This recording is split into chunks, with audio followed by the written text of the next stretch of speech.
Hey everyone, Arthur Fantastic here, aka Johnny Icicles, aka John Doe, the Toe Tag Snow, here, back at it again for number 5 of Pulling Guard is Disingenuous. It's been a minute since I've been on this channel. You might have noticed that this camera has reverted from my last two videos, or three, to back to the old camera because I am finishing the series which I was working on my old phone. And basically all the little edits and stuff is already on my old phone, so I'm not gonna be going back and forth my new phone, old phone. This is one of the last few videos I'll be doing on this old phone. um just a heads up, as we go forward, we're about like a month after CatchCon, which just happened at the end of February 2025. I'll be coming up with some interviews and a like a vlog or two talking about the competition and my experience there in Las Vegas, which I had a great time. Um, and yeah, I've got more content coming out. We're in my gym colors, CSA Orlando. Check them out on Instagram. Obviously, always check me up on Arthur Fantastic at Instagram.com. That's where I'm posting most often. I'm gonna be trying to do more here and start streaming. But anyway, without further ado, for people who are watching this series, we're gonna get to the video. I want to thank y'all for watching this series. I am trying to just break down this argument, and as a preface, as I always say, I don't see anything wrong with Tomonagi, Sumigeshi, wrapping someone up and pulling guard or half guard. Um, I don't have any problem with wrestling up. I think that it's literally people who sit guard with like a connection or no connection at all and just say, "Oh, you have to pass me." Now, I think that there are some other uh, issues with just pulling guard with a grip and not any kind of tie up, but that in itself it's its own discussion, because every move, every technique, every situational outcome is going to be its own unique thing. You know what I'm saying? It's going to have its own pros, its own cons, its own weaknesses, its own strengths, and the holistic view of combat when we apply it to like MMA or street fight, almost always we're not going to want to pull guard. People who do jiu-jitsu will take down a person usually with a very simple headlock takedown, drag them to the ground. Very not very often will a person pull guard in the street and be successful unless they're like really high level jiu-jitsu. um I mean, I won't say really high, as long as they're not a white belt. They're like blue belt and above, and the other person just doesn't know anything and has never been in a fight before. But there's been high level dudes. I won't say very many because they won't get into fights. But there has been a couple dudes that we've seen just in this past year. I don't want to name names because some of the names have been legends, you know, and people get fucked up. People get drunk and they make bad decisions. But, you know, you don't want to pull guard. You don't want to get into physical confrontations in public in general. You know what I'm saying? You want to use your jiu-jitsu talk or your, you know, your public speaking abilities to your verbal jitsu. That's what they say. Your verbal jitsu, your verbal judo, to disarm any kind of altercation. But if it worse comes to worse, you don't want to really pull guard, especially if you don't know his friends. It's the other thing. That's not to say that jiu-jitsu, catch wrestling, or any grappling art is useless. It's very useful. It's the most useful. The dictating where the fight's going to be, controlling and dominating your opponent, especially if we're looking at classical jiu-jitsu. But that has been said ad nauseum during this like 5-part series, and I'm actually going to touch on it probably one more time before the end of this video, because he's going to make another pedantic argument regarding MMA. So let's get into it. Thank you all once again. Sorry for all the prefaces. Might be the first video someone sees on this channel, and they have to know what I'm actually talking about, because they'll be like, oh, this guy just hates jiu-jitsu, or he hates guard. He doesn't like guard because he's a catch wrestler or something. No, I play guard all the time. There's tons of ways I pull guard, in fact. All right? Because I have to work on guard. There's no reason not to work on guard. Don't fucking, I'm not getting it twisted, okay? You know, catch wrestling has called it leg scissors, and they called it a ton of things. Guard has been played by everyone everywhere forever. It's just, we're talking about modalities and stylistic choices and technical chains of techniques and action reaction, and it's kind of like it becomes very blurred, needless to say. But let's move on and watch this video. I'm sorry, I'm just talking now at this point. Another part when it comes to the boring part with the guard puller is they try to say it's the butt scooting, but I basically already hit on this. If a person pulls guard correctly, they followed the rules, they made their grips, and then they sat to guard. If the person on top is running away and disengaging, that's the only way someone can even butt scoot.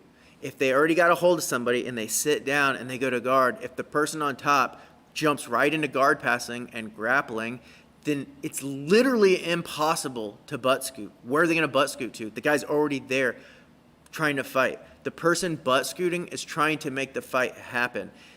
They did their part, they got to the bottom where they want to play, and now they just want to do jiu-jitsu, and the person on top is so scared of the person who's in the actual disadvantaged position that they're going to disengage and run away and force the person on bottom to butt scoot.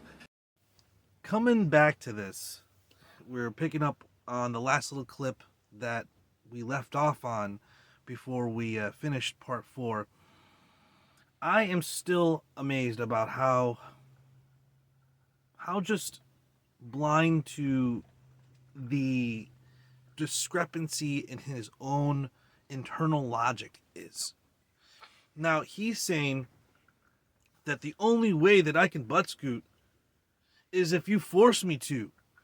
So let's go into the assumptions here. Okay, so he says that he's going to even grant that you pull guard correctly, which I will show that he really doesn't care about when we get further into this video, when he glazes Mike Musumeci, as I previously mentioned.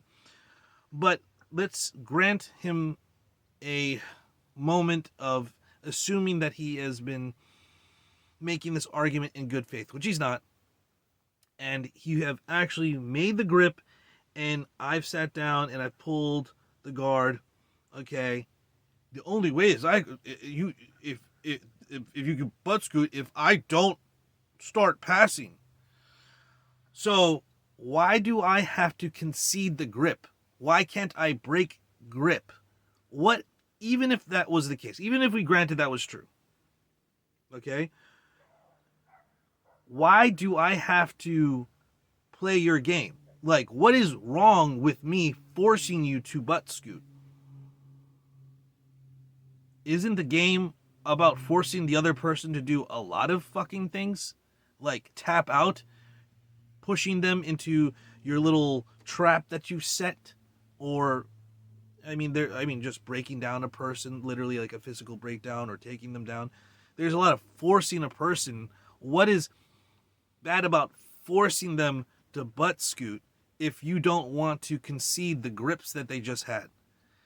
The question is, should you be allowed to just sit there on the ground and scoot on your butt when someone breaks contact with you and makes space? That is really what the debate should be, because I have no problem with pulling guard with like the right grips, sumigeshi, tomonagi, trying to wrap up a person, at least a 2-on-1. You know what I mean? Not like I'm holding your hand so that I can sit, which is something that we see consistently throughout Brazilian Jiu-Jitsu competition. So that is an issue, right, that we want to discuss. And instead of actually discussing that, he wants to move the goalposts to people actually pulling guard correctly. But then he wants to insist that you then play the game that he wants to play. Why? Why should I have to start passing? Why do I have to? If someone sprawls and has takedown defense, which causes the other person to break contact, and he makes space so that there is a gap between them,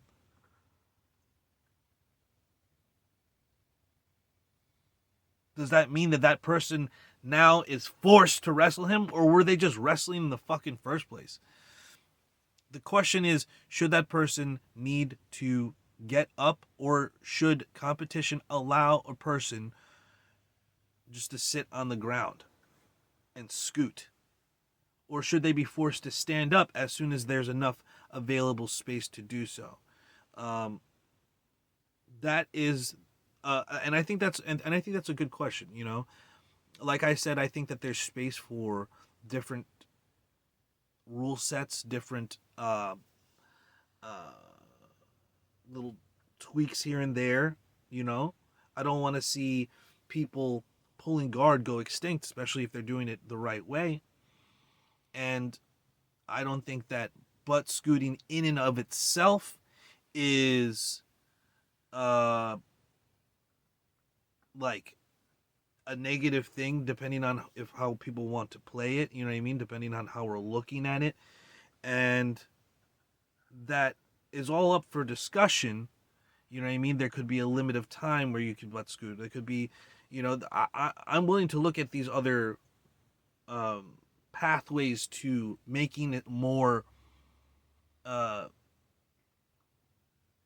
approachable by people in the public to watch. It's not fun to watch somebody butt scoot. It's not something that someone would do in public that to defend themselves. And then, so why would they do that to defend themselves against someone who's wrestling against them, other than the unrealisticness of the sport? And it's just going to become like, as I've said before, and for those, I'm just like summing up a lot of my points here. For those who haven't watched 1 through 4, which I would recommend you do. I know it's a bit long, but if you're interested on this subject, this is the discussion we're having. It's not going to be fucking short. And the sport will become something akin to how it's like a high-paced tag in some sports karate, when it's just that point sparring stuff. You know what I mean? And that, once again, has its place in karate, that point sparring style, that in and out style. But when it becomes so bogged down with rules and unrealistic setting, it becomes less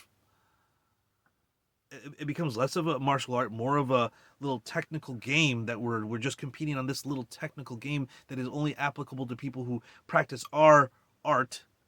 And that game is then the sport, and that sport is becoming like there's a wider and wider gap between the sport and like actual combat. And people don't like it. You know?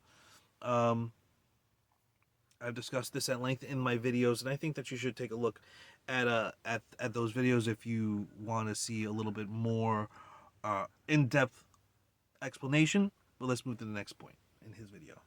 So, God forbid, someone gives you the advantaged position and gets the match started at a quote-unquote disadvantage. And I do agree that top is the advantaged position. So if someone has worked that hard to make their guard that scary and that dangerous, then why should they be penalized for that? The person on top should have to jump into the fight and actually grapple and not run away from the. Honestly, I think this portion of this video will fundamentally answer what he's asking here, what he's saying here. Okay? He's asking, why should I be penalized? Why should I be penalized if I'm got you where I want you and then you disengage? oh, I work so much on my guard. Why would you disengage with me? It's like asking, oh, Mike Tyson, you're so good at infighting. Why would you fight at distance with me? Why would you fight on the outside? That's a dumb question. You're not being penalized. The other person is just reacting. If your moveset, right, of this guard pulling that we're discussing, which I don't believe really is guard pulling if you don't have really good grips, Somanagi, Sumigeshi, taking control of your opponent, trying to get on top, or hold your opponent down in some way. If you can't hold a person down in your move, which requires them to be on the ground with you, if you can't hold them there on the ground, then maybe your moves don't actually work. They're not being penalized. What being penalized is the referee telling the other person to engage. You have to do this. You have to engage them on the ground there. You didn't bring them to the ground. And if you did and they got up, then you should get up and bring them back to the ground. What kind of friggin' ridiculous world do we live in, where you have to beg the question on, why aren't you trying to pass my guard? Huh? I'm on the ground, so like I'm in a disadvantaged position, so you should try to. You just said that you developed only that. That's why you can't think of any other way to bring that person to the ground. Oh, why? I tried. He broke. Get back up. Bring him back down. It's as simple as that. Why are you complaining? Why are you complaining? The only reason why anyone would do that, to pass you while they're standing over you, okay, without any strikes, obviously, is because you're in a grappling situation where they're forced to engage you. If a person steps back because they don't want to engage your little bullshit there, and you just stay on the ground, maybe that's a double stall. Okay? I don't know how to work this, because if a person's on the ground and if other person moves back, the automatic thing in my mind, is to get up, because now I have space. If a person also, if you take down a person, right, and they break off the contact from you and they get up, in wrestling, you get up to go take them down again so you can put them on the ground. In jiu-jitsu, I try to bring you to the ground, and I'm on the ground now. Why aren't you engaging me? Hello? Is there not a ridiculous, entitled assumption being made there? If you want to get them to the ground in the way that you want, you better fucking be able to hold them there. And if they don't want to stay there and they decide to get up, then they're allowed to get up. Are you then allowed to stay on the ground and say, why aren't you engaging me? Why aren't you engaging me? That is entirely the proposition of the entire video that he just made. And that's why I think fundamentally, it's just like, oh, well, that doesn't make sense, does it? I'm on the ground. You need to engage me now. No, you need to get the fuck up. I just unengaged with you because I didn't like where that position was. Get up, bud. Once again, I could be here thinking about this and saying, well, which one is the most applicable to fighting holistically, not just this little game that we're looking at. And I would say that in every other situation, if a person got up that was on top of you and gives you space, you would immediately, instinctually get up so that they wouldn't be on top of you anymore. But because, I developed my guard, so you need to get in my guard, bro. It's literally that meme. And I keep saying that in the series, and that's literally what's become. But this black belt who thinks that he's posing a good argument on like a 20-minute video, which I had to break down how dumb it was over like 5 hours, because it takes a second to lie, but it takes like an hour to explain how it's a lie, or or you say something erroneous and it takes like an hour to explain how erroneous it is and in what way, because you then have to walk it through not only for this person and then identify the fallaciousness and the errors they're making, but then you might have to look at all the permutations that someone might say so that you can just get ahead of it. And that's where we are, part 5. And so yeah, let's move on to the next part. I think that's pretty much like, well, that's the end of his argument. But which I feel like has been leading up to this point through all these videos. But I think that is like the most crystallized version of what is like, you need to get on top of me. And it's just ridiculous. Think about Mikey Musumeci. So he's developed one of the best guards in all of human existence when it comes to grappling. Do I want to watch Mikey Musumeci wrestle? No. That would be fucking boring. I want to watch Mikey Musumeci tangle up the legs, enter the legs, berimbolo stuff, leg lock stuff. I want Mikey Musumeci to do what he's one of the best athletes on the planet do. Who cares what you fucking want? Here's the thing. No one wants to see Mike Musumeci fucking wrestle because he can't fucking wrestle. No one wants to see him do that because he looks like a fucking toddler on his fucking feet. And this just goes to show that he doesn't give a fuck about grips and all this other shit, because Mike Musumeci literally sits down on the ground and then scoots in at distance in his competitions. What the fuck are you talking about? Oh, I want to see him berimbolo it. I want to... Oh, all right. Then watch his fucking, his tutorials. He's not fucking grappling anyone to the ground. They're just forced to enter his guard. And that's a fucking ridiculous proposition. That's like saying, well, again, I'm going to use Mike Tyson. Oh, well, you need to start with your foot in a tire, and Mike Tyson with a foot in a tire, and you're only going to infight. But I thought this was a boxing match. Well, infight boxing match. And you are saying that this person must be forced to engage with Mike Musumeci with no, like, it's, and that's engage with Mike Musumeci in his most developed field without him taking you to the ground, but rather him literally scooting in like a little child wanting to be picked up. I don't understand how the fuck that could possibly be in any way a genuine engagement of martial arts. I understand, once again, if a person's injured and they can't necessarily stand, or they born with a deformity, or somewhere along the way became an amputee. That's one thing. You stand up, saying that to a person without legs. That's fucked up. But if you have legs, and the only reason you're not getting up is you're tired, or the only reason you're not getting up is because you don't know anything else, that's a ridiculous proposition. That's a ridiculous proposition. And it is, once again, all highlighted by, you can't strike, you can't do this, that's the only environment that pulling guard at distance without grips or wrapping up a person would actually fucking exist in. Well, that's the game we're playing. We're playing sports grappling.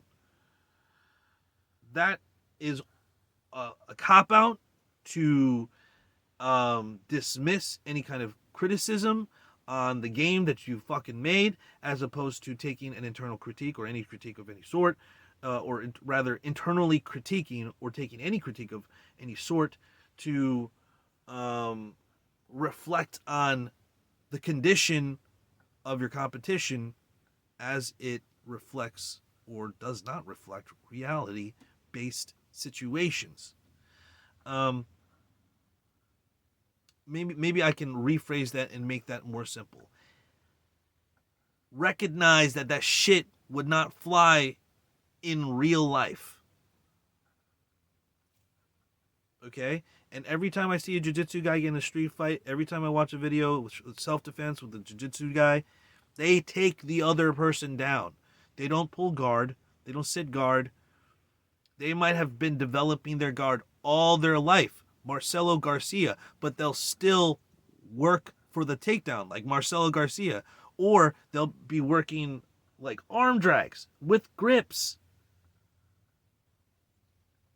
You shouldn't let a person just stand over you in any combat situation. And again, for emphasis, the only combat situation that makes you think that you can is a sport where you can't get struck and has a number of limitations on what the standing person can or cannot do to overcome a person on the ground. So it's becoming more and more disingenuous as we go on, but it's the mindset of begging the question and not trying to get to the answer, which is what Gil Alcocer is really good at. So here's a scenario. I decided to wrestle you, and you took me down. You scored your 2 points, and I got to guard. Now what? Now the fight continues, and we grapple. We keep going until someone gets a submission or time runs out. Good thing that takedown stuff is so emphasized. It's so important, and everyone needs to hate on someone that pulls guard because it completely changes the entire match. Look at the face that guy makes at the end. Like, he's so smug. I don't know how you can have such a big head and be so fucking dumb. Like, you only think the only thing that's happening when a takedown happens is that the person get on top. There's no force. There's no mental battle there. There's no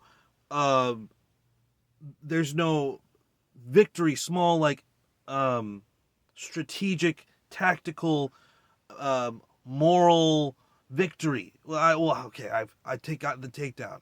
The other person's like, I lost the takedown. Okay? This is why Cabrinha and Hoffa go an entire match on the feet. Or are you insulting them? Like, he's like, oh, Hoffa, Cabrinha, so great, so good, oh, so good. Oh, but they're forced to be on the feet the entire time. They were forced? They chose it. They chose to contend it on the feet. Okay, I just don't understand. I don't understand what is so fucking it's undescribable to me. What's so difficult to understand for this guy? Okay? If you get into a headlock position, one person has the headlock, the other person is in the headlock, and the other person pushes out of the headlock and stands up. Does the other person say, hey, get back in my front headlock? Why is it different for a person to wrap their legs around you, you break their grips, you break their guard, and you stand up and you step back to neutral, waiting for them to enter back into neutral? How is that different from the front headlock? Could you just stay there waiting for a person to get back in the front headlock? Or would you try to force them, at least try to wrestle them, maybe from that on all forward position, or stand up?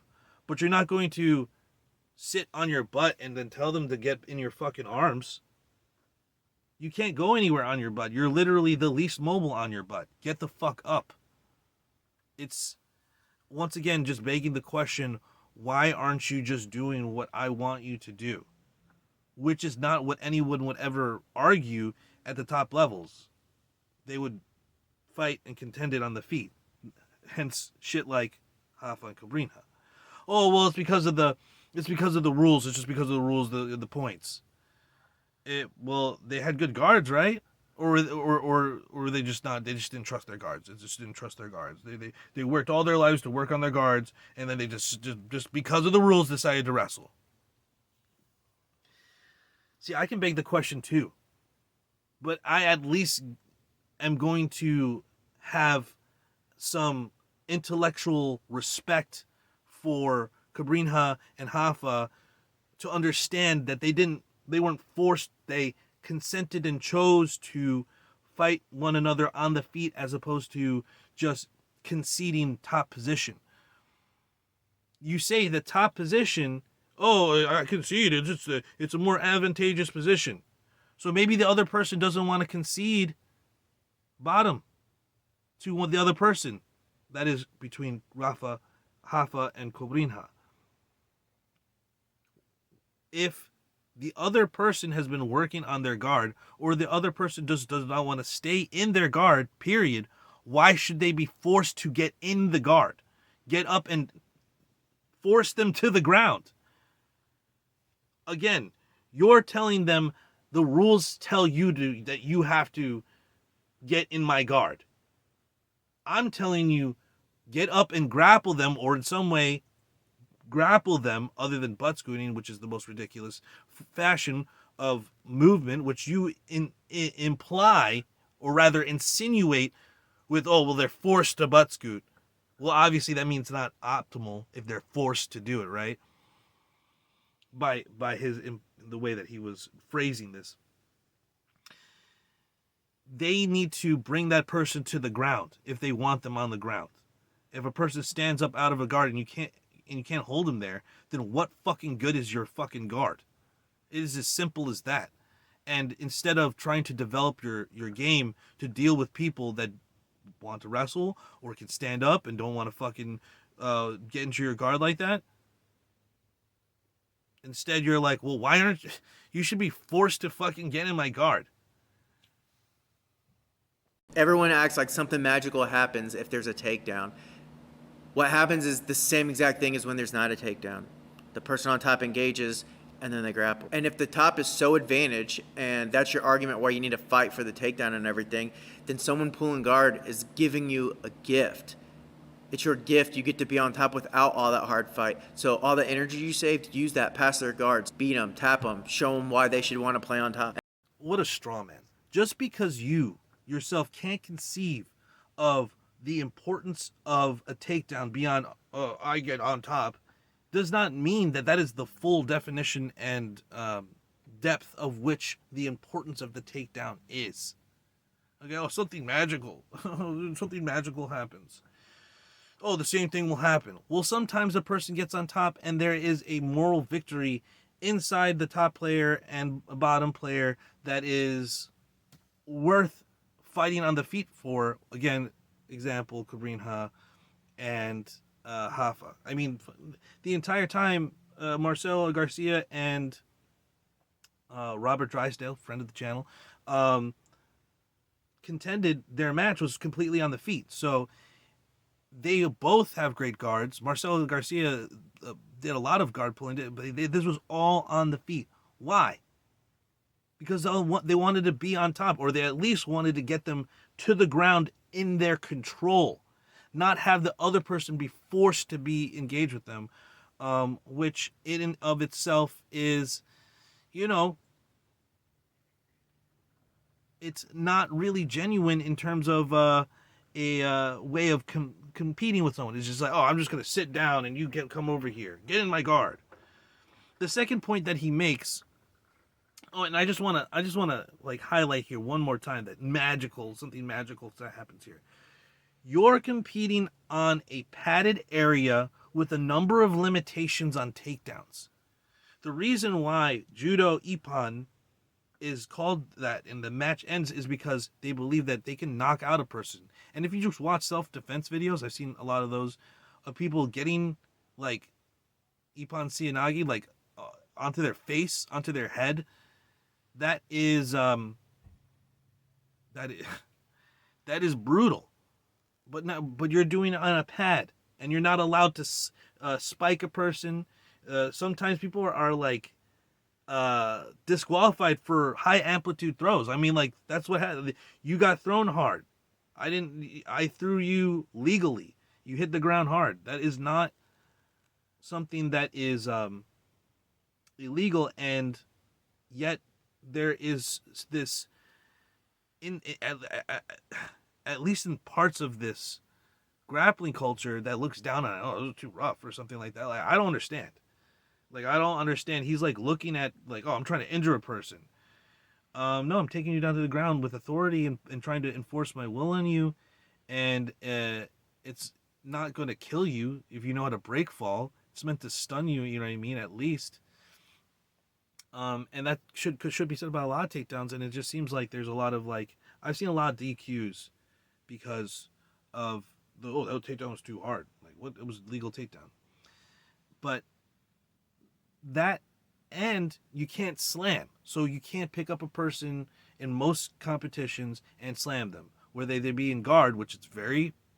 We've seen it numerous times in MMA where a person just gets picked up in guard with the forearm right here, and they just get slammed, knock out. And if the first one doesn't do it, they'll do it again, and that'll knock them out, because that first one is so jarring because both of your weights are falling directly down on the ground, and all of his upper body weight, if not all of his weight, if possible, is falling on your face through their forearm or elbow. So that is disallowed. You're not allowed to slam. You're not allowed to slam out of guard, and sometimes you're allowed to slam out of submissions, but it's not allowed. Why? Because you might get hurt, but because it's effective. These takedowns are effective, and you're in a situation where you're already limited on these takedowns and what you can do, and you're saying that you need to not even have to go through all that. You should be able to sit down and say, "Get in my guard." Why can't I just get on my knees and say, "Get in my front arm lock, front headlock, front head and arm lock"? It's just it's ridiculous. So then he goes on to his next point. Now, while I will say, like, heuristically speaking, most of the time, being on top is an advantage position.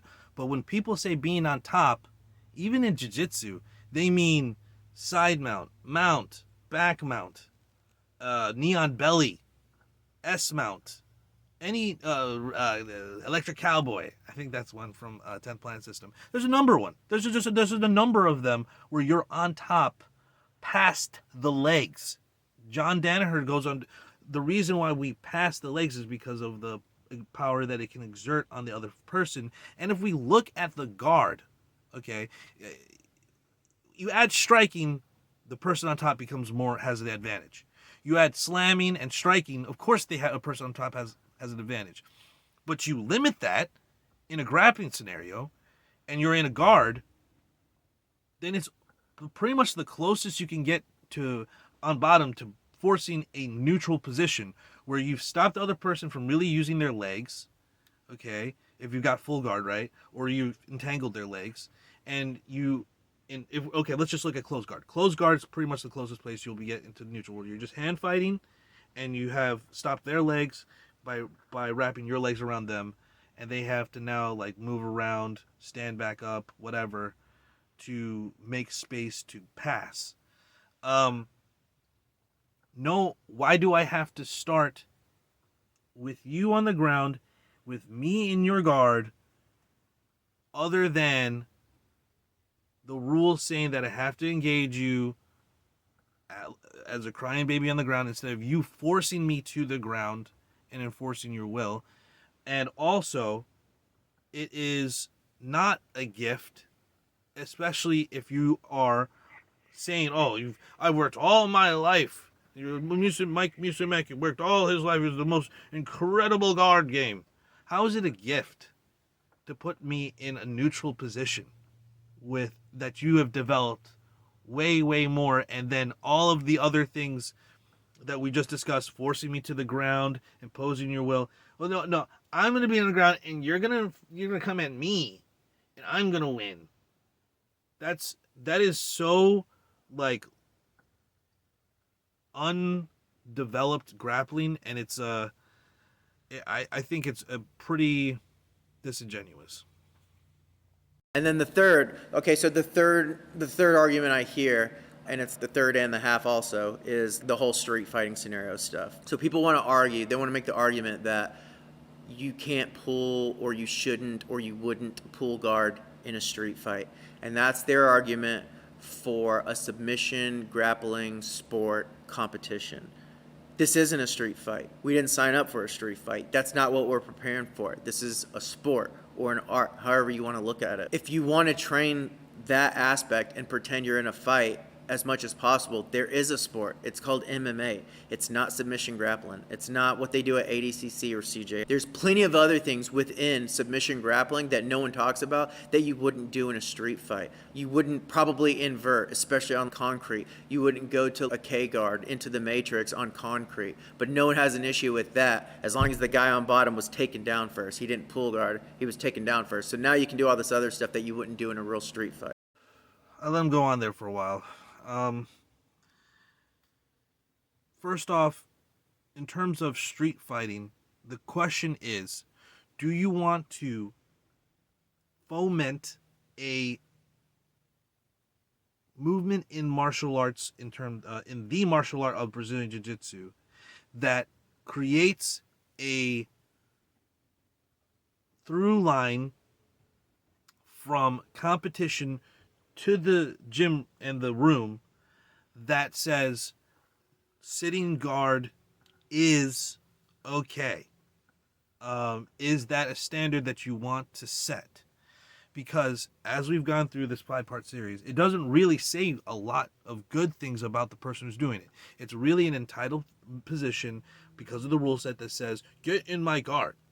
When jiu-jitsu in its beginnings in terms of its growth in Brazil, matches against catch wrestling, matches against luta livre, matches against judoka,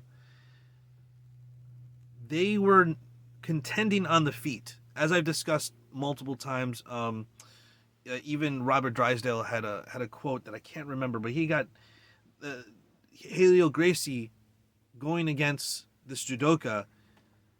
He wasn't pulling guard. He got taken down like a number of, I forget how many, like it was like a large number. It was like over 30, maybe possibly over 40 times. How do you get taken down that many times? Because you keep getting up, trying to take down the other person.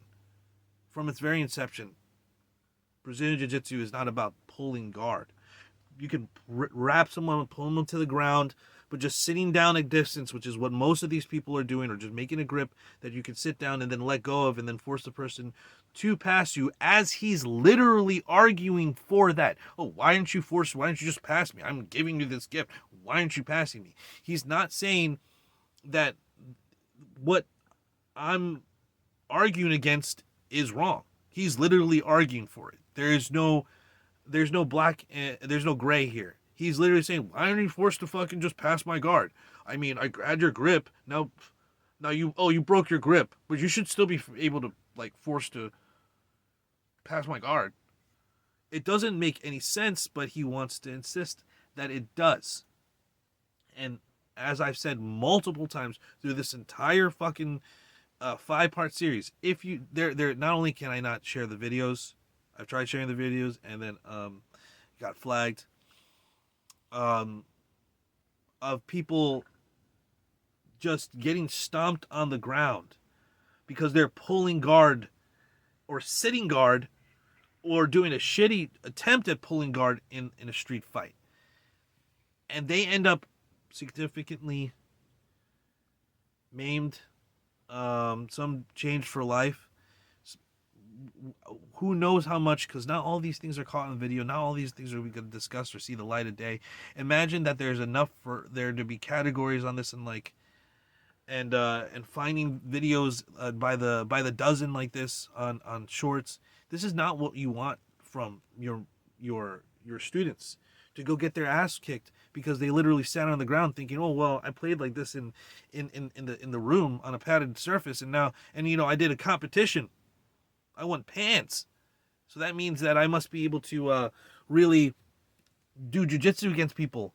But they can't get them to the ground. They can't force them to the ground. Then they sit on the ground and they get fucking kneed in the face, kicked in the face, stomped out by multiple people, stabbed. It's not the type of shit that we want to create inside the atmosphere of Brazilian Jiu-Jitsu gyms. You know what I mean? And I think that it's pretty silly that he can't see that as a problem. Rather, he's just, well, my competitions. Well, those competition rules can be changed. They get changed all the time. Why do they change them? Why do they allow slams now? Is it because it's more realistic, or because it's more exciting, or is it because, oh, we just have to allow other people to do this because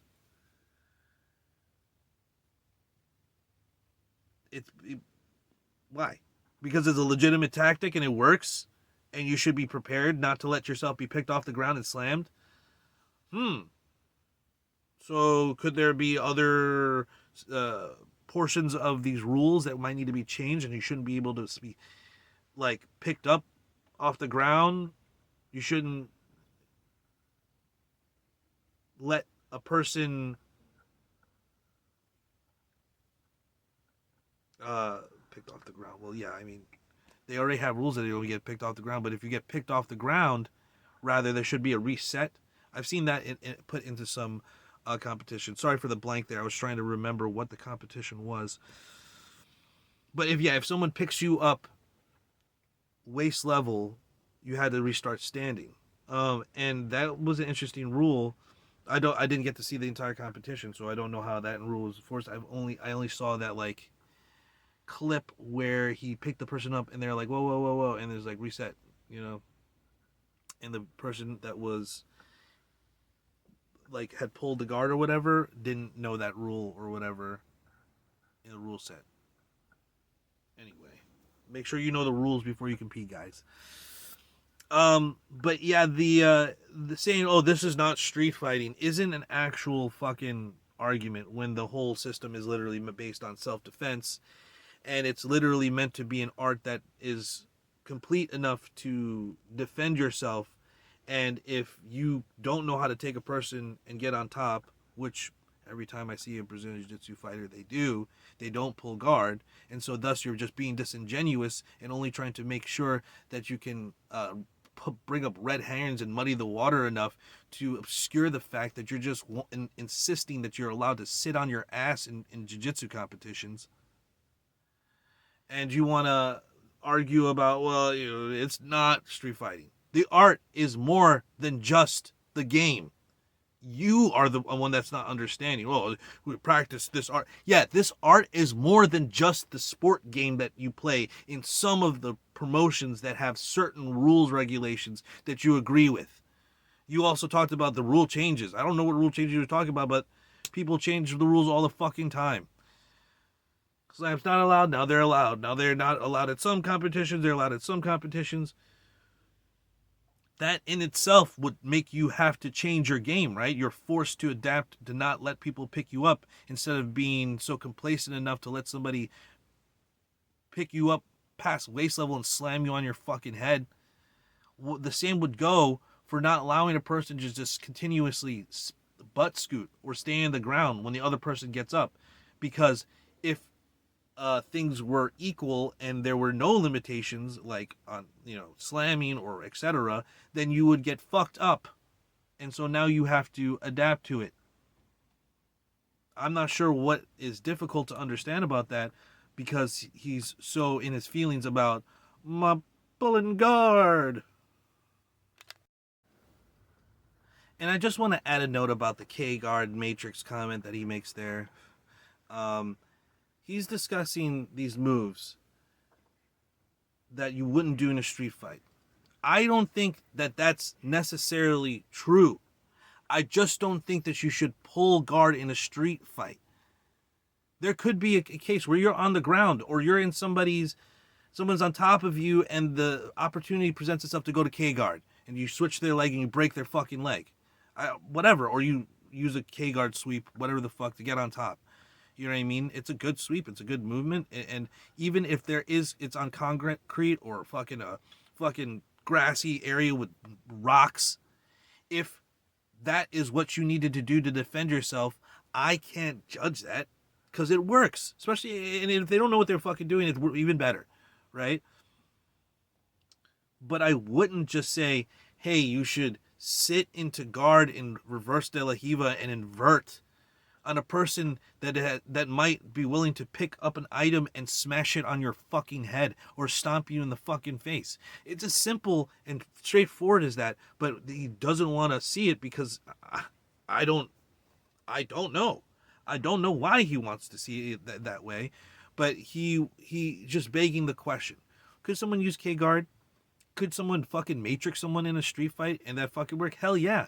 You sometimes you're pushed to the ground and someone's looming over you, and so maybe you had to use some reverse de la Hiva or your legs to push them away, or they end up falling on top of you and you end up doing a helicopter sweep or some shit like that. That can fucking happen. Should that person have chose to get on the ground and do the fucking that reverse de la Hiva, this, that, the other thing, I don't think so. And sure, anything can be used in a sort of like gambling way, has its pros and its cons, But that's unnecessary danger, and you're overestimating your jiu-jitsu and underestimating what a fucking stomp to the face feels like from a person that really wants to fuck you up. If you're trying to pull reverse De La Riva or De La Riva guard in fucking a street fight. And so, that it's just like, you might end up in reverse De La Riva. I'm not saying that. I'm saying you shouldn't pull reverse De La Riva. You shouldn't pull and open on your back on the ground, not even touching guard. Okay? Can you wrap someone up and bring them to the ground? Can you Stumigation? Can you Tomonagi? Or could you just fucking work your takedowns and fucking take a person down? All yeses. Should you fucking pull and open, fucking just sit on the ground, pull guard, butt scoot type shit? No.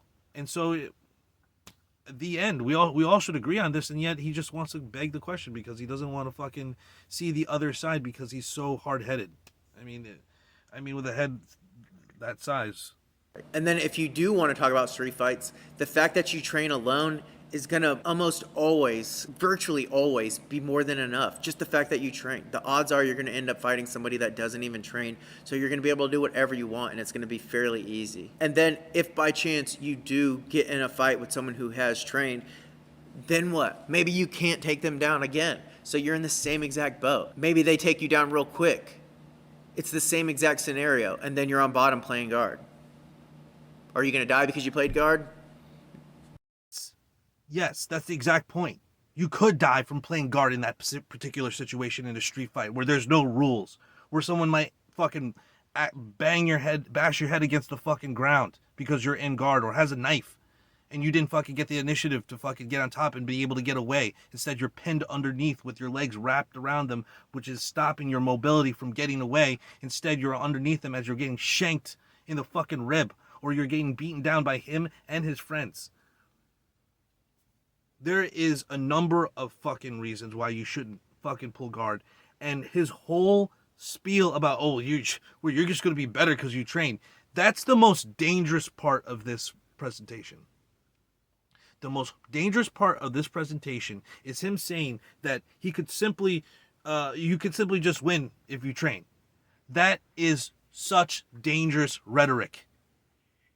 That gets a lot of people killed. And rest in peace to this man. Didn't Leandro Lowe die in a street fight? Well, he got shot. Well, yeah, that's because that person brought a gun to a street fight. You're not just good because you have training. People who have training get killed all the fucking time. And they're coming to my mind. People snatched out of their youth. Alex Gahn. He got shot. Not because of street. Somebody's trying to steal his car. He tried to stop someone stealing his car and they shot him. He was a champion fighter. Somebody brought a gun. All these altercations that a person might have in public, you should not take for granted. And if you're going to engage somebody on the street, make sure that all your heart, intensity, and will is behind it. You must have that resolve. It is not just going to be a piece of cake. Oh, because you train, it's just going to be. No, it's not. This is a dangerous situation. This is dangerous rhetoric. And anybody that's trained, that's been given any instruction worth a damn, would know that they should take down their opponent and control them until the authorities arrive. Not that I am appealing to cops, but they should be able to at least control them so they can stop the danger.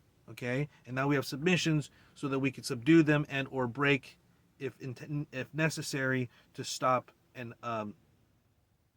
nullify any danger to us or others. But that is not something, you're just going to win if somebody's wild. Wild people can do wild things.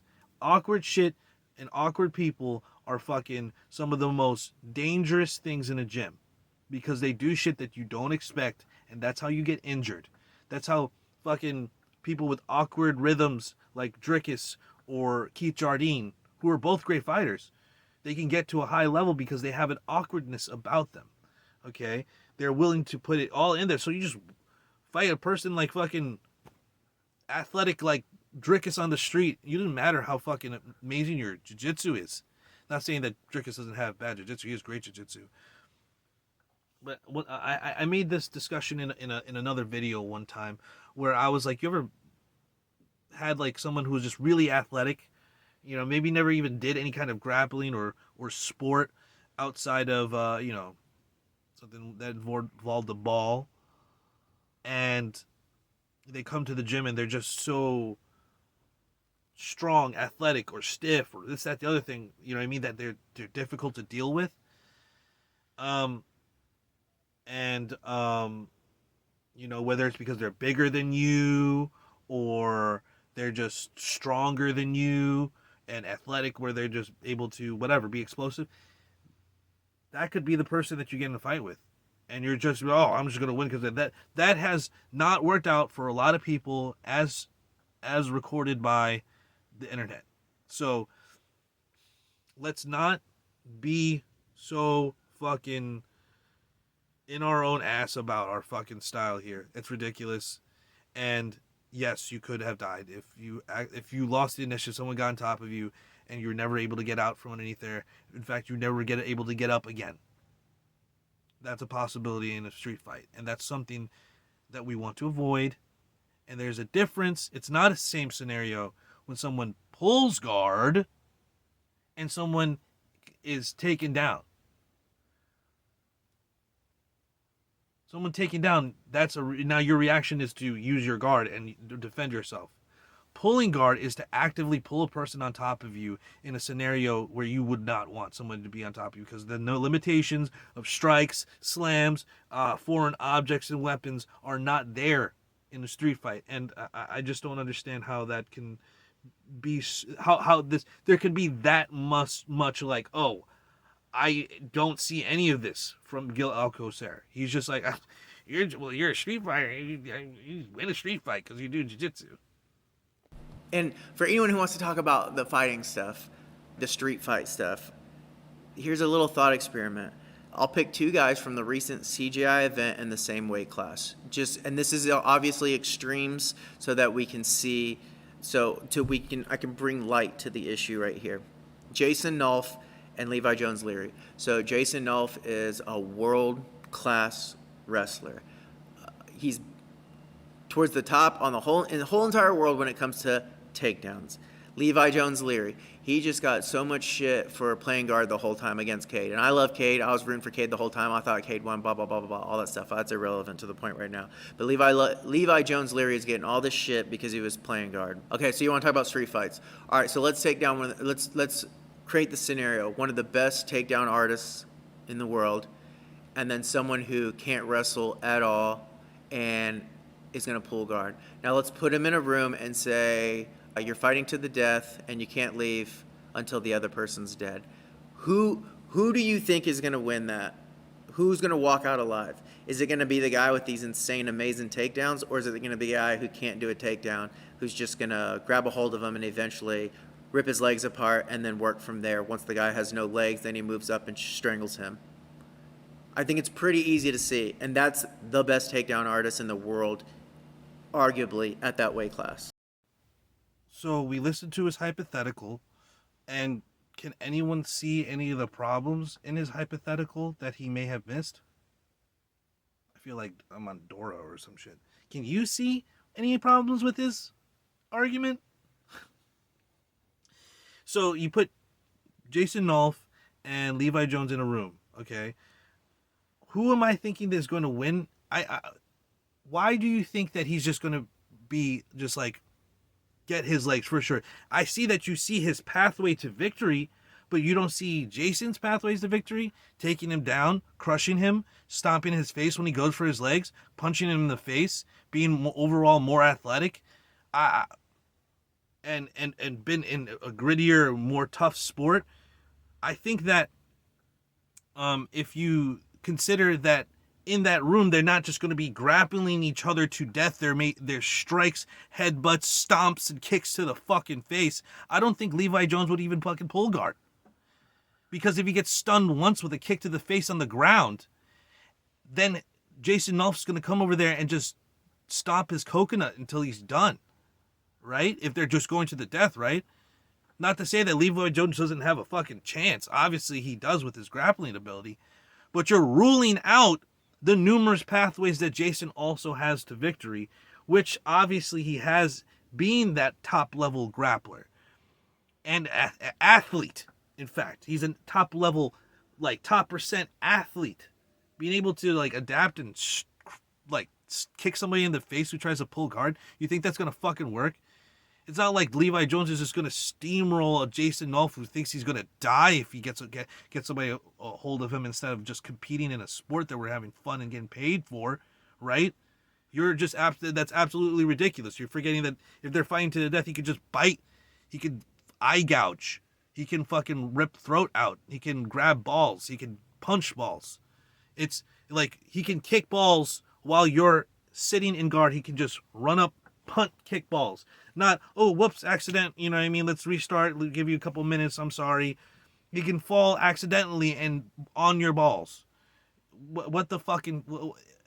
What do you think this is? Grappled to death? In your own scenario, it's fight to the death. And you can't even conceive that Jason Nolf might fucking end up getting... Like, let's even concede that, oh man... Levi Jones will win 9 times out of 10 in a death match, which I don't believe. I think Jason Nolf would be more likely to win. Maybe 7 out of 10 times, 8 out of 10 times. Levi Jones having the ability to grapple up the legs is pretty good, but you know what I'm saying? There's a lot of things that can happen when you add strikes and remove any hold or technique, because you know, and Levi Jones has the ability to kick him in the balls. But do you think he's going to be pulling guard when you can get kicked in the balls and stomped in the face? I don't think so. I mean, that you would have to ask Levi Jones, but I think that you're intimating an incomplete vision of what could happen in that room based on grappling, despite setting the parameters as death match. And I think that is, you're underselling Jason Nolf. You're doing it a disservice. And you're overselling Levi Jones and what he's capable of doing, which is play guard. He's great, and he did well. Let's not. I'm not saying he didn't. I think Levi Jones has a chance in a real fight, street fight. But I'm giving it to Jason Nolf because I know that the athleticism and ability of Jason Nolf is going to be more applicable than and his grappling ability. He has grappling ability is going to be more applicable than just than Levi Jones' ability to just pull guard, get the legs. We've seen people do well with leg locks in MMA, and then we've seen people don't do well. It's especially when there's stomps and to the face. It becomes a very daunting ask to be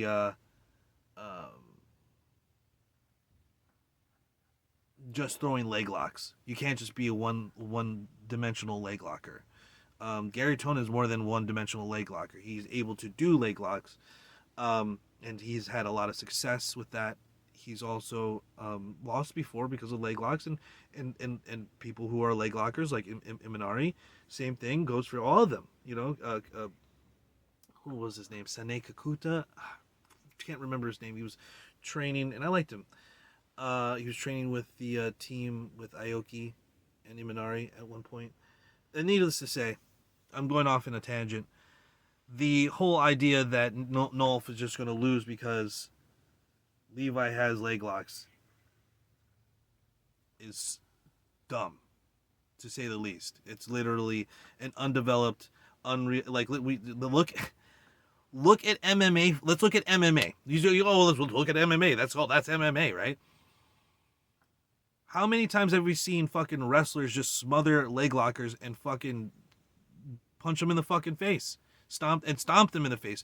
Soccer kick them in the face in Japan. Dude, it's like leg lockers doing well is like the once in a blue moon. It's not the mode. It's not a lot of people are doing great. You know what I'm saying?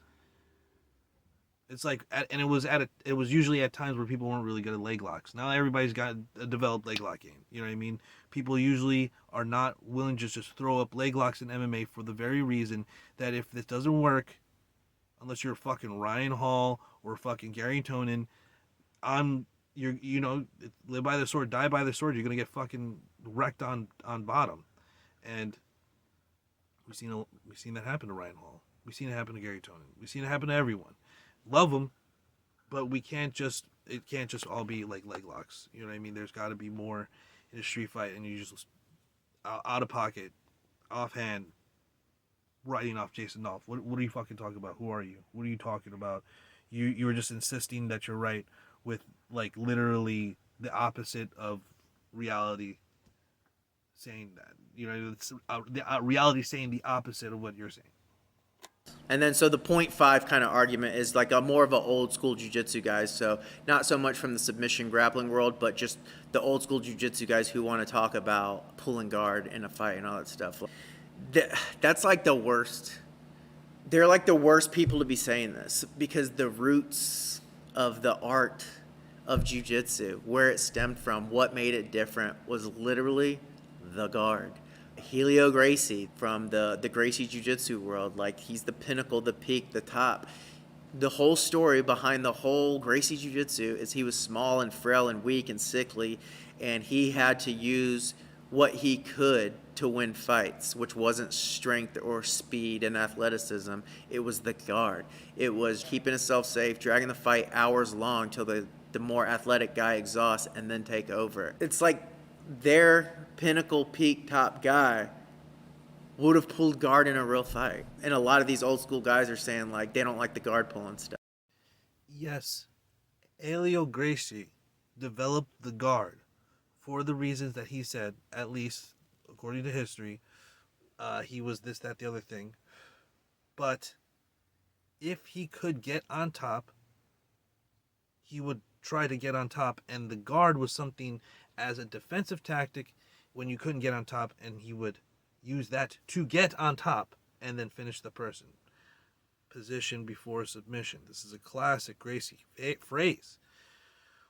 So it's not that he didn't want to get on top and get the takedown. According to the theory and positive history itself, is because he could not, and so that he would develop a guard game which would work against the more athletic, stronger brothers and other competitors, right? But as we see, he did not pull guard, as we saw in like these these judo versus jiu-jitsu matches. He doesn't pull guard. He keeps getting up to be taken down, and it doesn't make any sense that we're saying, oh well, he would pull guard or this, that. He wouldn't. He would not pull guard. He would try to get on top, and even the Gracies, as they went through, you know, the early UFCs and all this stuff, they were going for takedowns, and if like the takedown would fail for some reason, that it would kind of be like a bail into a guard. You know what I mean? Like I grabbed hold of you, I don't feel like you're going that way. I wrapped them up in my guard, my garch.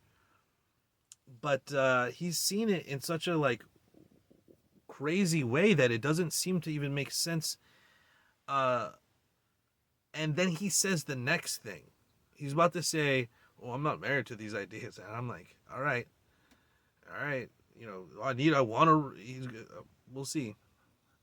But this old man jiu-jitsu is he's just dismissing them outright, despite them being the ones that came before him, the old jiu-jitsu heads. He's going to then appeal to someone older than him, and then impose his own perspective of what they would do on them, despite them not doing it in their lifetime. Oh, we're just gonna pull guard. This wasn't something that Helio was like, oh, pull guard. You know, you might have to get a person into the guard so you could sweep them to get on top, but this was not this. Oh, it's guard, just all guard play. Just go to the guard, and we see that is not like classically true. It's not from the previous generations that say don't pull guard. It's not true for that generation. So really, you're just imposing your new interpretation of what the guard and how it's supposed to be played is, and then you're dismissing offhand the street fights and while making incomplete examples and not even following the own logic and rules of those said examples, as well as not seeing the reason why we would enforce some type of rules like that, as we have discussed in this 5-part series. I'm gonna let him wrap up, and then I will wrap up myself. You know what I mean? Because I want to let him have his whole video shown here. I have not cut anything out, so any weird edits like where he was saying CJ and then he got cut. I don't know why he did that. And he did some weird editing also, but hey, is he talking about CJI not allowing like supine on your back guard play? And that's like what's coming to me right now. Is that what he's talking about? Like, yeah, you shouldn't just be able to sit on, like, lay down on your back for like more than 3 seconds and just without trying to make contact with the person and say, that's ridiculous. So yeah, that's a good rule. Is that what he's talking about? Because that's why he cut CJI short. Maybe I'm reading too far into it. I have no idea what rules he's talking about, but I'll let him talk, and then I will finish. All right, so I think, man, I don't know. I feel like there's still a million things I'm missing, but I think I hit most of my points right here. Please, if I'm more than open and willing to be wrong at anything that I think, I'm not married to anything. I have yet to hear. Those are basically all the excuses I've heard of why guard pulling is bad, and I just gave all the reasons why I disagree. And someone please give me an argument, give me a thought that can change my mind if I'm wrong. But I don't see it. I don't see the point. I don't understand why guard pulling is so bad and wrestling is so important to the match. So please leave a comment and let me know. Guys, I've made a 5-part series tagging him in the title in every single one, and he has not responded. Comments in his video very similar to my comments, and you know, I've tried to put it all together in a 5-part series so that there is no argument that I didn't address all of his points, and you didn't steel man his arguments, you didn't understand his nuance. I tried to steel man his arguments, try to understand the nuance. I went through history lessons, I went through examples from the pro grappling world over and over. And his arguments are circular, so sometimes my stories and my arguments had to be repetitive, but as we got here to the end, it's all pretty much clear that he was begging the question, insisting on his perspective, which is subjective. He's not looking at it from any other person's perspective. He says he wants to be real to the art, but but not to the original art of self-defense. And then he wants to talk about historical this, that, the other thing, which has been inaccurate every single time. And I had to point it out and make those examples because, like I said, it takes like a second to misinform someone, and it can take 10, 15 minutes, an hour, an entire lifetime to explain and enforce why that's wrong. Okay? You know, it's just a ridiculous begging the question, is that a moth? Begging the question over and over again here, and he's begging the question against people that he's asked that are talking to him. In fact, he's begging the question while making his video. He's like, why is it not what? And it's just like, it's not just about you, my guy. That's why. Because it's not just about you, because it's about an entire community. It's about the direction of jiu-jitsu. It's about the development of grappling. It's about more than just what you like and prefer and what you think is beautiful. Because just because this guy is really, really good in the guard but he doesn't do anything else in grappling, is he really a good grappler, or is he just a good guard player? Well, he beats all these other grapplers. Okay. But does he grapple, or does he just play just the guard? Can he hold someone down? Can he bring someone down to the ground? Or are they playing like a little game where the other person has to walk into his guard and play against his guard game? You know, when people exploit the rules like that in other games, whether it be wrestling or card games like Magic or Pokemon or some shit, when someone is doing something that exploits the rules and forces other players to play this other, you know what I mean, it just becomes doesn't become fun for a lot of people, and no one likes it. You know what I mean? Or a large portion of the community is like, what the fuck? It comes up for debate. People start discussing it, and then people start discussing rule changes. And I'm sorry that threatens your guard pulling, but that shouldn't threaten your grappling, your submission wrestling, your submission grappling. Oh, it's more the old jiu-jitsu guys. As if that makes it better for the argument that you're arguing for Halio. If the people that are directly underneath Halio say, no, you shouldn't pull guard, and then you try to appeal to Halio and go over their heads as if you could speak for Halio even though you don't know him, it's kind of fucking, whoa, that's kind of fucking ridiculous. That's kind of, wow, that's an insane jump in logic and wow. To claim that you know what Halio would do when he goes for the takedowns in his matches. Hey, whoa, what are we gonna do? I'm gonna argue with now. Mitsu Maeda. He pulled guard. No, he didn't. He was a Joka. We went for takedowns. The entire thing is based on judo, which is takedowns, and some newaza. So more newaza before than it is now, but that's for another discussion. So just wrapping up here. Give me a moment to collect my thoughts. All of this has been a demonstration in the need to test one's logic internally before just saying shit out loud. This is a demonstration in insisting on something that is a preference, and it doesn't get to the heart of whether it helps or puts jiu-jitsu and grappling at a disadvantage for future practitioners. As we know, the pipeline from what is going down in competition is what we're going to prepare for in the room.